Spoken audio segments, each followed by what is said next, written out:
Soyez les bienvenus, nous vous accueillons en famille, chez nous, soyez chez nous, et nous soyez les bienvenus.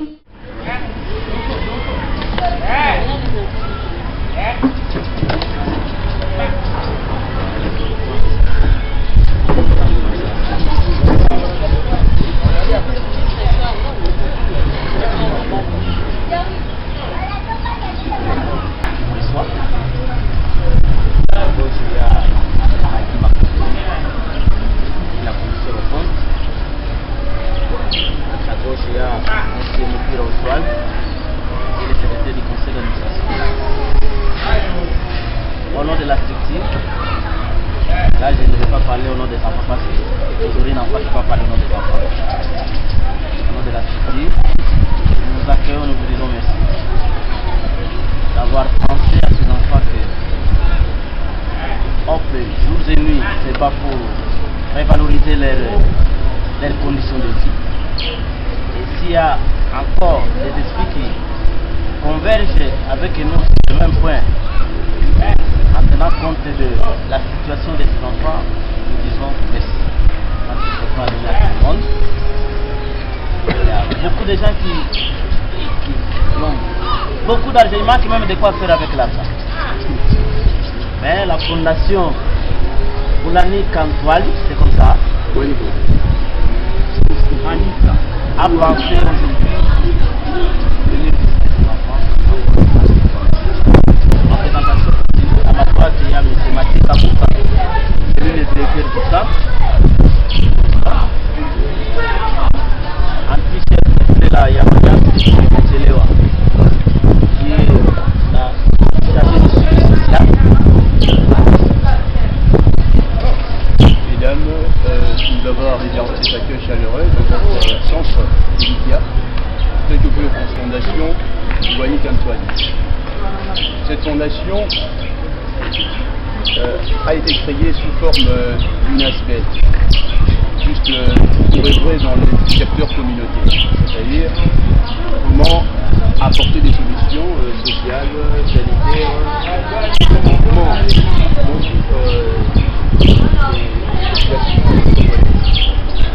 pourquoi nous avons voulu partager ce pouvoir avec vous en économisant ce qu'on a pu avoir, ce qu'on partageait avec nos jeunes sœurs et nos enfants. Il y a toujours été une grande admiration et de penser aux actes à l'égard de ces enfants. Pouvoir être partager cette histoire afin que certains soient créés dans leur vie. Pour la présentation, je vais donner la parole à Claude qui va s'en charger. Et le reste, nous vous remercions. J'ai encore à réitérer que nous vous remercions de cet accueil chaleureux. Nous sommes en continu et nous souhaiterons aussi être dans ces cercles avec les enfants qui sont logés ici dans cet établissement. Pour la présentation, moi c'est Marie-Claude Dupas, je suis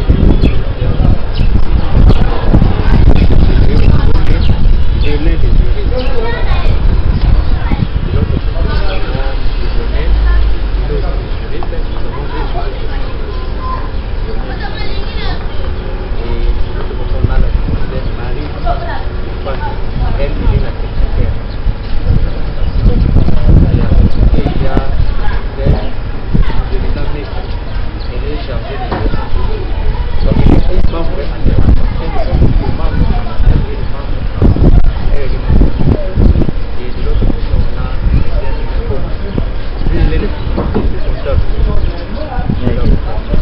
qui est dans la chasse du masque. Voilà.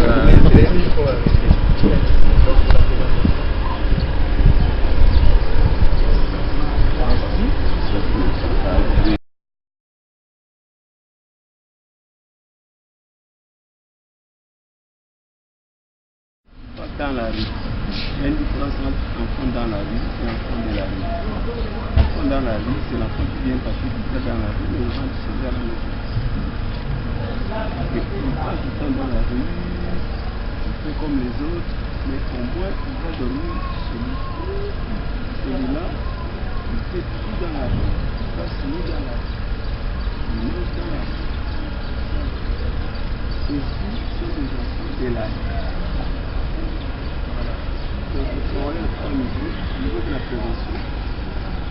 Nous évitons de travailler avec la communauté. Pour éviter qu'il n'y ait pas de recevoir l'enfant dans la rue. Maintenant, dès que l'enfant est déjà dans la rue, il n'a pas pu être arrêté. Nous travaillons tous ceux qui sont dans la rue. Vraiment, on fait la protection et l'assistance. Il y a beaucoup d'étapes. Il y a l'accueil, la remise en confiance, l'identification, la documentation, la médiation, la réunification, il y a le suivi en fait de réunification.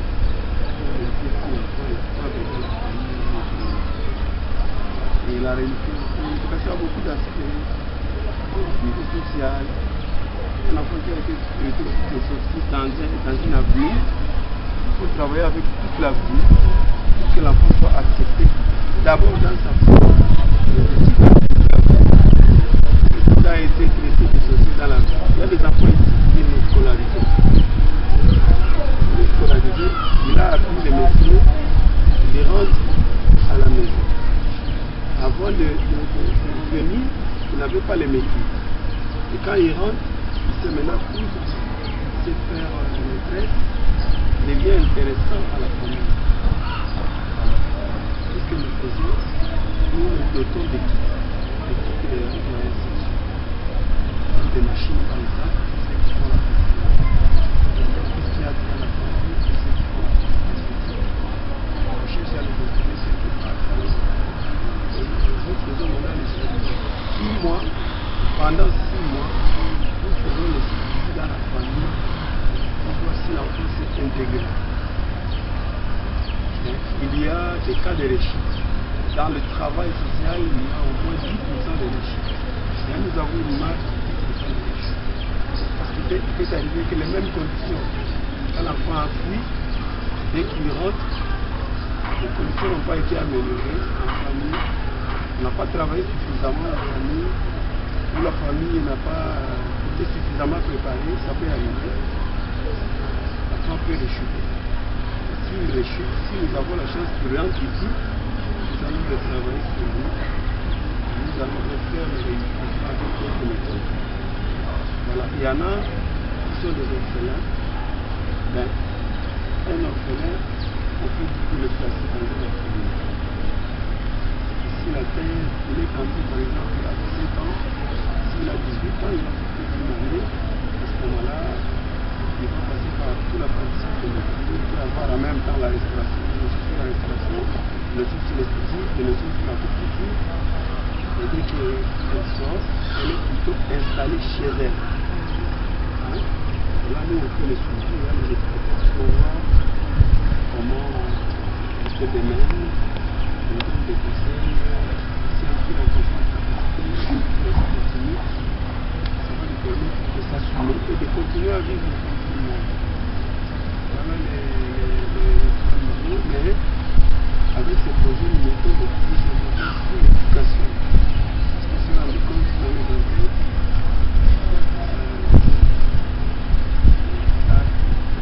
parmi les grandes causes que les enfants se retrouvent dans la rue,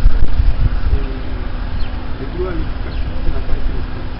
Parce que là, nous sommes dans l'approche du droit. Selon la loi portant protection de l'enfant, selon les différentes conventions qui ont été ratifiées, notamment la convention relative aux droits de l'enfant, la charte africaine des droits de l'enfant, le code de la famille, bref, tous les instruments nationaux et internationaux qui protègent l'enfant. C'est pour ça que quand un droit, nous nous sommes rendus compte que lorsqu'un droit d'un enfant n'est pas respecté, il peut se retrouver dans la rue. Et ici particulièrement, le droit à l'éducation. C'est que la Banque mondiale, c'est les UNICEF, qui ont l'habitude de nous appuyer.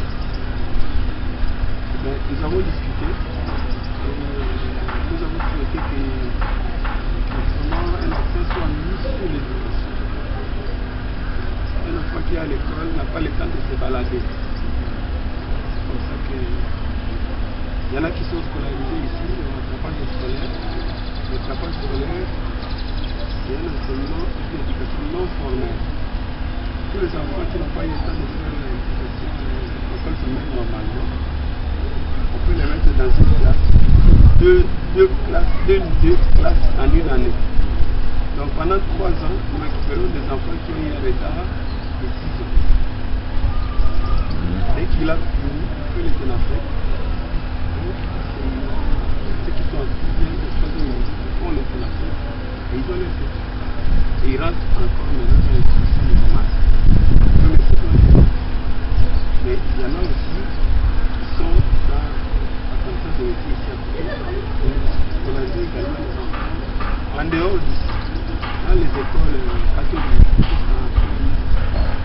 avec lesquelles nous avons signé, on a reçu les autorisations du gouvernement qui sont acceptées. Et nous intervenons d'une manière ou d'une autre. Ils vont étudier, ils rentrent ici.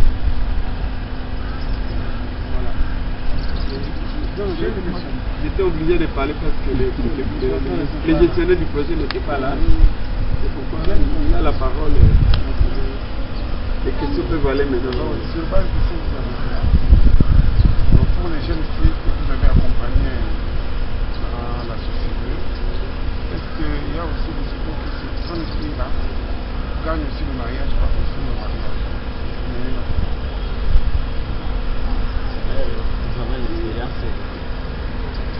Marca ici, il y a même les autorités de l'UNICEF. Il y a une fille qui était ici, qui a terminé ici, en tout petit. Je voulais expliquer de la bouche du cordon. Ici, c'est les centres de l'ICA, c'est pas nous. Ici, nous sommes des structures. Nous, c'est Open International Affaires. Le centre de l'ICA, c'est l'ICA AID. C'est une structure partenaire qui travaille avec nous dans le cadre de la formation professionnelle de nos enfants. C'est cette structure qui organise la formation des métiers. Mais nous, c'est OP, nous qui nous occupons de l'hébergement, de l'accompagnement psychosocial des gens. Par rapport à ça, oui, parce qu'on a marié une fille ici. Et ce mariage déjà fait tellement de bruit dans le monde, je dirais, parce que c'est l'UNICEF qui a il a envoyé même un journaliste pour couvrir toutes les cérémonies de mariage. La robe de mariage a été envoyée par Miss Belgique.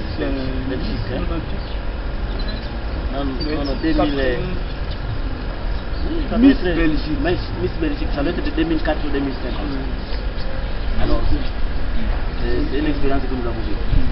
Elle a 2 enfants. Elle a 2 enfants, elle est assise dans ce mariage. Mais sinon, quelles sont les principales difficultés que vous avez rencontrées? Parce que, apparemment, je ne sais pas si on entend monsieur, il y a une catégorie des enfants que vous prenez, ou bien c'est juste en cours de route, vous voyez une mère, vous prenez, et puis vous éduquez pour intégrer un peu dans la société. C'est une catégorie. C'est pas de difficulté que vous rencontrez lorsque vous êtes sur le terrain et puis... Bon. Notre cible d'abord, dans ces projets, ici au centre, ce sont les filles et filles de la rue. On va dire appeler les enfants de la rue. Mais nous ne les disons pas les enfants de la rue, nous disons les enfants dits de la rue. On ne peut pas confirmer qu'ils sont des enfants de la rue. La rue n'a jamais eu un enfant. Voilà. C'est ça. Les difficultés, elles sont multiples. D'abord, elle est liée à la cible elle-même, parce que nous travaillons sur les filles. Travailler sur une fille est différemment de travailler sur un garçon. Parce que les étapes de la vie d'une fille changent au fur et à mesure. Elle était fille sans enfant hier, aujourd'hui elle est fille avec enfant. Et pourtant, les démarches qu'au finish, selon nous, c'est retourner l'enfant en famille. Comme les secrétaires du conseil d'administration. Notre objectif, c'est retourner l'enfant. Nous disons, chaque enfant doit vivre en famille. Et pour retourner cet enfant en famille, il y a un travail qui doit être fait. Et là, sur ce point-là, nous avons des difficultés liées au niveau de la famille et des difficultés liées à l'enfant elle-même. Parce que l'enfant, après tout, l'enfant, c'est un être à part entière. C'est pas un sac de ciment que les professeurs du sac de ciment ou bien un sac de ciment, je les retourne à la maison. Non, non. Il faut travailler sur l'enfant, savoir quelles sont les causes qui ont fait ce que l'enfant soit dans la vie. Est-ce que ces causes-là vous permettent de retourner l'enfant en famille? Aller en famille, voir avec la famille, pourquoi l'enfant a quitté la famille? La famille peut vous dire non, il n'y a pas un problème derrière cet enfant, mange très bien, regarde sa chambre. Et pourtant, ce n'est pas seulement si tout cela sont réunis, les problèmes de l'enfant est résolu. Il y a beaucoup de problèmes. Toutes ces difficultés-là, il y a des problèmes aussi de la précarité, les conditions, les choses économiques des familles qui sont tellement, moi je n'appelle plus ça pauvreté, c'est la misère. Et pourtant à notre niveau, nous on n'est pas à mesure de trouver la solution à ces problèmes. C'est un problème qui dépend peut-être du gouvernement, mais nous sommes obligés, dans ces difficultés-là, faire convaincre la famille et convaincre l'enfant. Là, c'est peut-être le premier volet de difficultés. Il y a aussi des difficultés par rapport à la prise en charge. La prise en charge des enfants. Vous voyez, aujourd'hui, là, vous avez pensé venir nous assister. Vous avez les enfants qui sont hébergés ici. Plus les autres sortent, plus les autres entrent. Donc, vous ne verrez jamais ce centre vivre, être peut-être moins de 50 enfants. Peut-être 45, 50, 60, peut-être des fois 70. Surtout quand il y a le problème de rafles dans la rue. Les opérations du coffre là, les enfants cherchent où se réfugier. Il faut de quoi aller prendre en charge, à manger, les soigner. Il ne faut pas les héberger de n'importe comment. Ça c'est au niveau de la prise en charge des enfants. Il y a aussi les difficultés liées à la structure elle-même. Vous êtes partenaire parce que je nous déclare partenaire de la fondation Wanika, parce que ce que vous êtes en train de faire là, c'est déjà un grand signe du partenariat. Ici, nous sommes soulagés par ces partenaires. On travaille ensemble dans les cadres de travail, nous occupions certains locaux. Mais nous voulons être indépendants, nous voulons avoir un chez nous. Nous voulons avoir une parcelle où nous pouvons être libres d'héberger ces enfants. Vous venez vous dire oui, ici c'est la parcelle de Hop. Par exemple, pour un autre partenaire, nous disons non, c'est la fondation Wanika qui avait acheté pour nous cette parcelle. Et les enfants et la structure Hop ne seront jamais ingrats à l'égard d'un partenaire pareil. Maintenant, les difficultés sont multiples. Nous avons des difficultés sur la prise en charge du personnel. Après tout, ces personnels viennent soutenir ces enfants, protéger les droits de ces enfants, et pourtant ces personnels aussi ont leurs enfants à la maison qui ont le même droit que ces enfants. Pendant qu'ils sont en train de venir défendre les droits de ces enfants qui viennent de là, les droits de leurs enfants sont violés parce que leurs enfants ne vivent pas peut-être dans des bonnes conditions. Leurs enfants ne sont pas logés dans des conditions. C'est ça? Donc, il faut quand même savoir comment prendre ce personnel en charge. Il nous arrive des fois seulement quand nous avons un projet. C'est ce projet qui, chaque jour on n'a pas de projet. Si le projet a un temps, lorsque le projet prend fin, le pauvre responsable, c'est au nom du volontariat qu'il vient de me. Vous vous rendez compte que non, c'est pas normal. Donc je peux compléter quelque chose.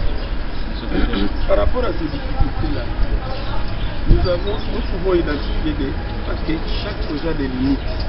Vous voulez bien faire ça, mais compte tenu des moyens, vous êtes limité. Et ça rentre dans le cadre de nos limites et de nos difficultés, de nos gaps. Et ça, nous listons. Nous essayons de les lister et les présenter à qui veut prendre quelque chose là. C'est comme ce qu'on a dit. L'année passée, nous avons travaillé par exemple avec 23, avec 14 étudiants. Cette année, nous allons dire 8. Vous voyez, les normes demandent que un éducateur pour 10 ans. Lorsque nous avons 80, Et pour ça, nous devons accompagner tout socialement 300. pourtant nous devons, le projet demande que nous puissions accompagner 300. Donc si vous prenez 300 lycéens par an, c'est au-delà. Donc l'institut a besoin d'ajouter le nombre d'éducateurs pour que les enfants soient correctement pris en charge. Parce que les enfants, il faut être avec les enfants à tout moment. Vous programmez les équipes, les entretiens. Chaque fois, il faut être avec lui, pour le fidéliser, pour tirer davantage d'informations sur lui, pour savoir au niveau interne qu'est-ce qu'il y a à la base de la rupture. Parce que c'est ce qui est caché là au niveau de l'âme qui est difficile à détecter. Il faut travailler à tout moment, à tout moment. Mais si c'est un éducateur qui en a 30, il ne saura pas travailler avec tous les enfants de l'école. Donc il y a un certain nombre de gaps comme ça que nous avons listés et que nous pouvons donner, à quelqu'un. Je dis bon ça va comme ça, est-ce que moi je peux intervenir dans tel domaine. Je voulais parler du choix des filles. Nous allons dans la rue, le jour comme la nuit. Et évidemment les éducateurs ont appris l'approche de proximité. Comment il faut approcher ses enfants. Il faut être dans quelle tenue. Il faut avoir quel langage. Ça, les éducateurs ont appris. Mais nous, parfois, nous rencontrons des enfants difficiles. Parfois, c'est difficile de les détecter d'emblée. Quand vous l'avez persuadé à venir au centre, dès qu'il arrive ici maintenant, il ressort de mauvaise qualité. Et c'est un peu. Quand il est malade, s'il est malade, une maladie chronique, il sera obligé de rester ici pendant le temps. Et il va prendre, par exemple, pour les soins, de l'argent qu'il pouvait soigner 300 enfants. Lui peut les prendre pour lui mettre. Pour une intervention 1200 de l'argent. Il y a 300, 400. Dernièrement, l'école, vous savez, vous disiez qu'il y a un enfant qui a payé 300. Et puis il a encore payé 400. Vous voyez, quand vous payez 700 $, pour un seul enfant, ça c'est vraiment un problème. Et c'est dû au choix que nous avons fait. Nous sommes peut-être. Il n'y a pas beaucoup de centres qui s'occupent. Il y a très peu. Et même ceux qui prennent, comme les centres catholiques, il y a un nombre bien déterminé, un petit nombre, et qui ont beaucoup de questions. Beaucoup au-delà même des garçons. Et certains, il faut des banques pas aux tas d'enfants, il faut des habits un peu, des laits de beauté, des babouches. Donc il y a des besoins. C'est la vie de la personne. Donc c'est pas facile de prendre des choses. Si nous rentrons dans tout ça ici, nous n'allons pas sortir. Oui, tu avais la question. Si je comprends bien, c'est votre but c'est de récupérer l'enfant de la rue, de le rééduquer, et puis après faire l'approche dans sa famille. Et maintenant, moi, ce que je veux comprendre, c'est qu'il y a d'autres enfants qui sont nés dans la rue, qui ne connaissent pas leur famille. Il y a des générations dans la rue. Et si vous recrutez un tel enfant, après avoir rééduqué votre nationalité parce qu'il n'a pas de toit, il n'a pas de famille, il est né dans la rue, il ne connaît pas ses parents, pas ses origines. Un tel enfant. Il y a deux niveaux. Parce que quand vous parlez de l'enfant, il y a un enfant qui a sa mère dans la rue. Cet enfant-là, en fait, il n'est pas en rupture familiale. C'est un enfant qui a sa mère et qui a son père, mais ils sont tous dans la rue. Il n'y a pas eu rupture entre son père, lui et sa mère. Vous comprenez ce que je veux dire? Oui. Un enfant dont la rupture a été consommée, c'est un enfant qui a quitté ses parents. Parents globalement. Avec son papa, sa maman, ils se sont séparés. Mais l'enfant qui est dans la rue est avec sa mère et son père. Ce qui fait que quand il rentre ici, n'est-ce pas, c'est que nous allons travailler sur sa mère et éventuellement sur son père. Parce que si la mère et les pères sont installés, cet enfant-là va être épanoui dans la famille. Parce qu'il sera dans sa famille. Restreinte. Papa, maman, enfant. Mais si c'est un enfant qui est né dans la rue, qui a grandi dans la rue, et ses parents, on ne les voit plus, n'est-ce pas? Il est né comme ça, il a 8 ans, il a 9 ans, 10 ans dans la rue. Nous l'amenons ici d'abord. Nous essayons de creuser s'il peut reconnaître quelqu'un, tout ça, s'il a eu des informations. Sinon, on le place dans un orphelinat. Parce qu'il est déclaré orphelin. C'est la première orphelinat. La deuxième, nous avons la possibilité de le garder pendant longtemps. On le scolarise. Après la scolarité ici, s'il est intelligent, il va aller dans l'école normale. Il va étudier comme tous les enfants, primaire, secondaire. Et s'il obtient son diplôme, il peut soit, parce que nous avons des enfants que nous avons retrouvés comme ça ici. Ils ont obtenu leur diplôme et ils ont continué à l'université. Nous continuons à l'université. Nous avons eu la grâce d'entrer en contact avec un autre partenaire qui a accepté de les prendre en charge pour l'université. Ils sont à l'université. Nous n'avons pas de traces de leurs parents. Jusqu'aujourd'hui, on n'a pas de traces de leurs parents. Vous avez souligné aussi qu'il y a des familles d'accueil aussi. C'est vrai qu'au Congo, c'est très peu. Il y en a vraiment, c'est rare, mais il y en a quand même. On a des cas, on a quelques rares cas, où une famille a accepté, puisqu'on fait des sensibilisations dans les CVV, dans les églises. Hein. On dit que c'est nos enfants. Ce sont des enfants congolais. Comme vous avez l'adoption, c'est compliqué. Vraiment ça, nous, on n'a jamais essayé ça. Parce que c'est tellement compliqué, on risque de taxer des choses. On a laissé cet aspect-là.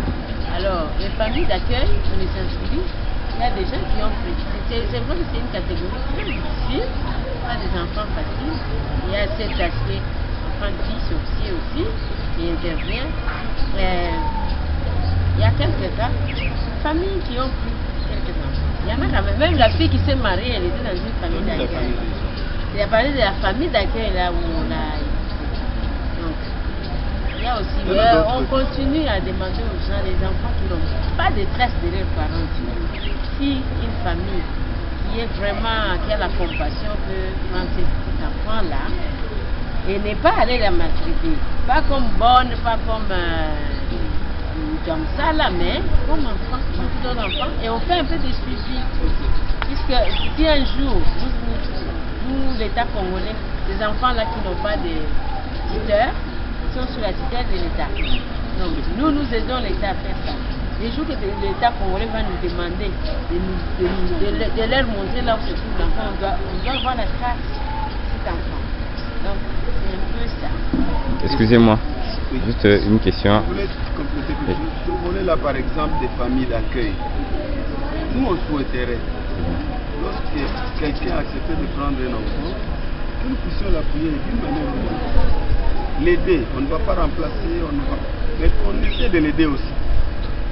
Ça demande du temps, il faut passer là, ça demande un peu de moyens. Et voilà, si on n'a pas ce moyen, si vraiment il aime l'enfant, on va le prendre en charge. Et d'autres qui n'arrivent pas à accepter, ne le prennent pas. Oui. Ma question, j'aimerais juste te poser une question côté chiffres. Combien d'enfants déjà, depuis l'existence de HOP, avez-vous déjà réintégré dans la société? Combien d'enfants avez-vous réintégré et quels sont les succès, excepté la dame, je dis dame parce qu'elle est déjà mariée, elle a des enfants. Combien de cas où vous avez des répercussions positives par rapport à ces personnes? Ils sont passés par par HOP et puis ils sont réintégrés dans la société au-delà, parce que vous avez fait également les formations coupe couture et autres. Y a-t-il de ces filles qui aujourd'hui ont des ateliers et elles ne dépendent pas de l'ONG? C'est un peu ça ma question. Oui, effectivement, les chiffres c'est peut-être difficile à vous les donner parce que je me représente depuis que nous sommes dans ce projet en septembre 2001 jusqu'aujourd'hui. Pour retrouver peut-être sur le de des machines, tout ça, mais comme ça. Il y a des dépliants là. Pas dans les dépliants, on est à D'accord. Jamais, non? Heureusement, les autres n'ont pas reçu. Peut-être, oui. Les autres n'ont pas reçu les dépliants, mais lui, il a. Peut-être les statistiques récentes, par exemple la formation professionnelle. D'abord là, fin mars, il y a 35 qui vont terminer. Mais avant ces 35 là, il y a 44 depuis août 2012 jusqu'en juillet, entre le 30 et juillet 2014, il y a 44 qui ont terminé ici. En esthétique, plus les 35 qui vont terminer ici à la fin du mois de mars. Le problème qu'il y a, vous savez, ces filles, lorsque vous les retournez, ça revient toujours le même. Nous avons un partenaire qui nous permet de doter à ces enfants des kits de réinsertion. Mais pour l'installation, ça demande aussi d'autres fonds. Parce que par exemple, d'avoir un petit studio, une petite maison, où installer l'enfant, ça demande aussi des fonds. C'est comme ça que nous disons à ces enfants,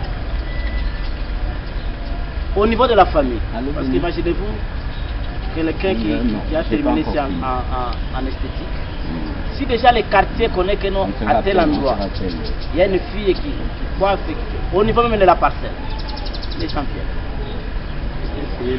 Elles viennent, elles paient, et puis, parce que au-delà de doter à ces filles des kits de réinsertion, nous voulons que la fille soit quand même, pas tellement autonome, mais parce que dans l'esprit de nos enfants, lorsqu'elles sont dans la grande activité pour elles, c'est l'activité sexuelle. Et c'est de cette activité qu'elles vivent dans la rue.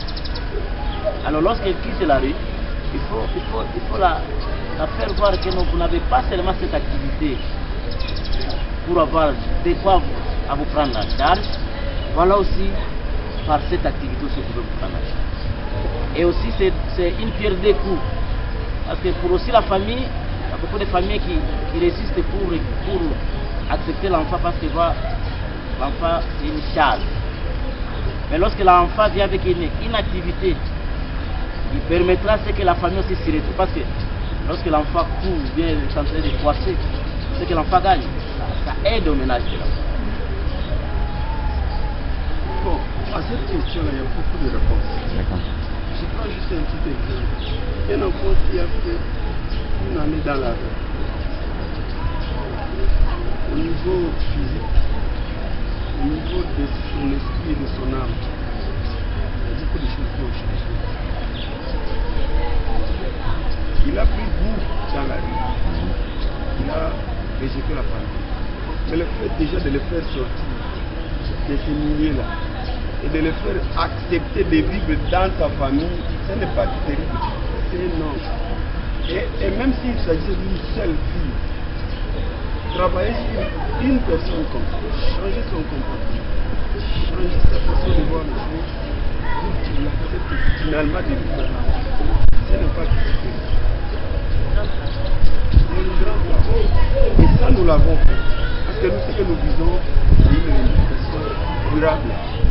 Tout le travail que nous faisons, c'est pour que l'enfant reste effectivement, qu'il s'intègre. Il y en a plein. Il y en a plein. Partout où nous passons. Nous, quand nous passons ici dans la ville de Kinshasa, c'est partout où nous nous retrouvons. Ah, papa. Bon, moi, on m'appelle papa. On m'a donné ce nom de papa. Papa Yves. Oui. Moi, je travaillais d'abord ici. Bon. À un moment donné, on est pas.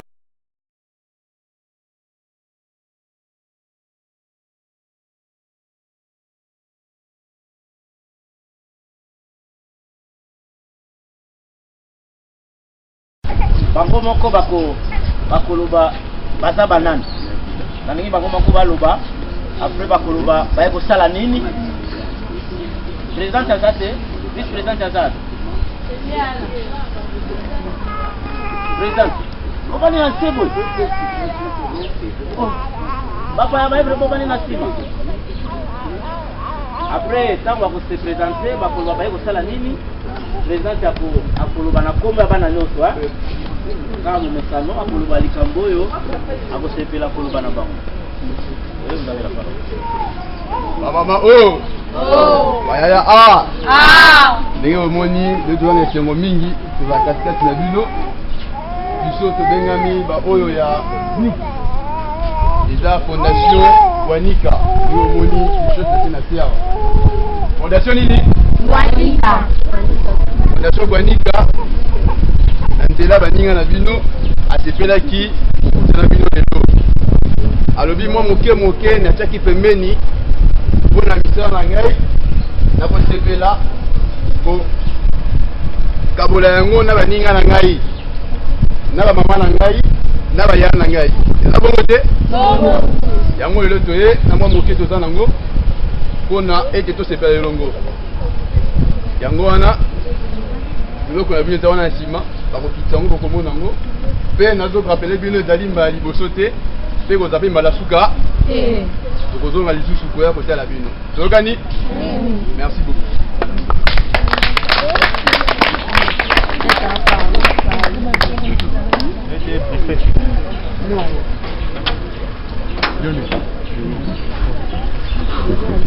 Bon, les filles, vous pouvez prendre Marie.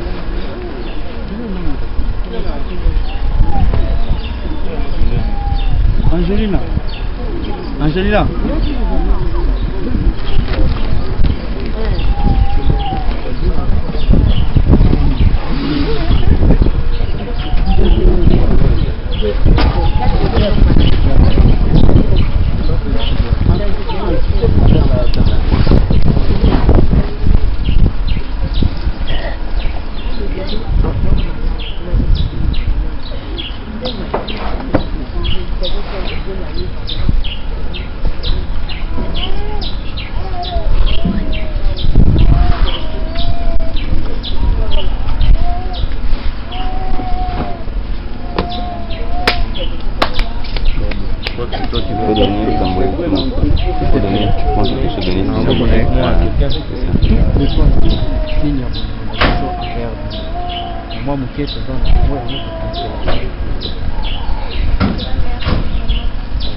Pour le premier soin, c'est Pour le premier soin, c'est une infirmière. oui, il y a une infirmière. Il y a des infirmières.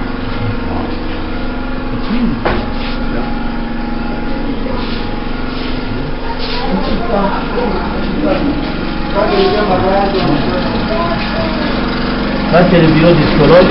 Nous avons un psychologue également. Voilà.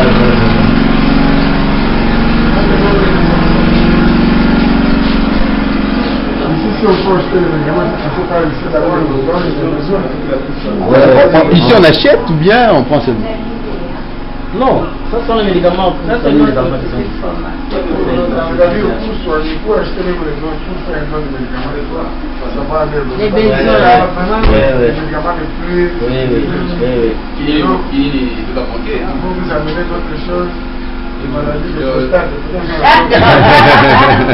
Les maladies de tension, les maladies de grandes personnes, alors qu'il y a des enfants. Que les besoins soient adaptés.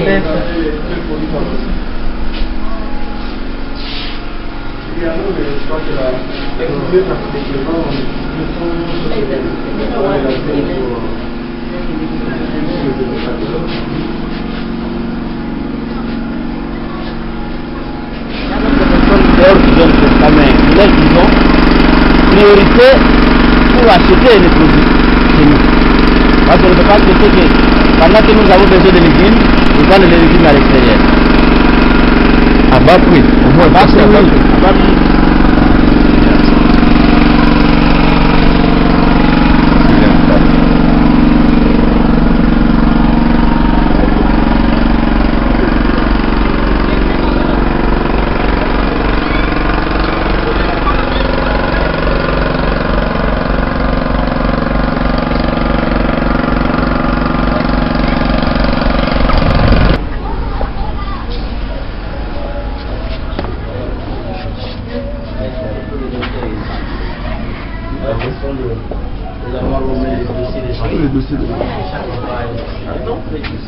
C'est pas n'importe qui a accès au dossier de l'enfant.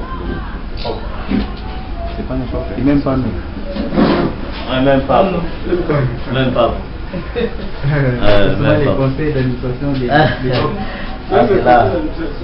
Le conseil, un mec qui est un cas exceptionnel, un cas à traiter. Alors, si on voulait prendre en charge l'enfant et que son décès se trouve, oui, là, parce que là, vous voulez prendre en charge l'enfant. Vous êtes censé être informé sur tout ce qui a trait à l'enfant.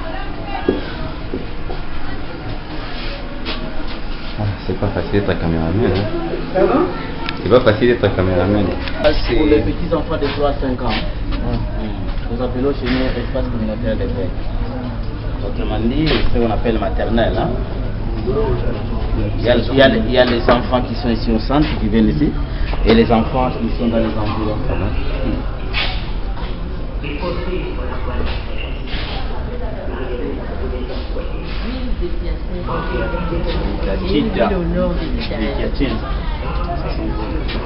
Là-bas, ce sont des équipes de football qui contribuent à l'UNICEF. Ils contribuent à l'UNICEF. Bon, on avance.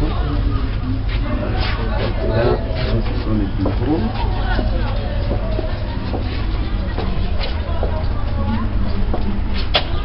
La coordination. Celui-ci, c'est M. Serge, c'est le secrétaire de la coordination. Là, c'est le bureau du comptable.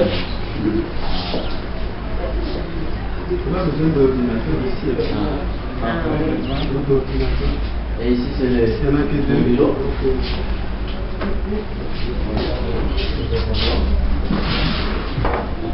Ça, c'est mon petit bureau.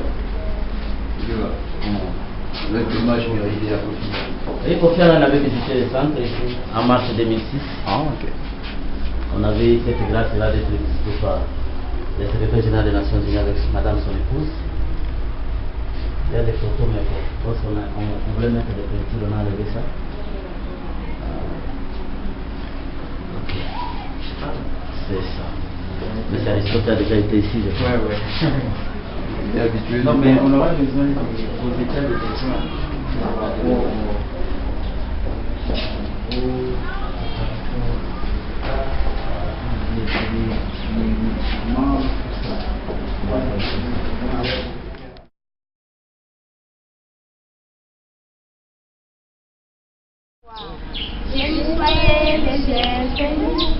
Soyez les bienvenus, nous vous accueillons en famille chez nous, soyez chez nous. Et nous soyez les bienvenus, et nous soyez les bienvenus, et nous accueillons en famille chez nous, soyez chez nous.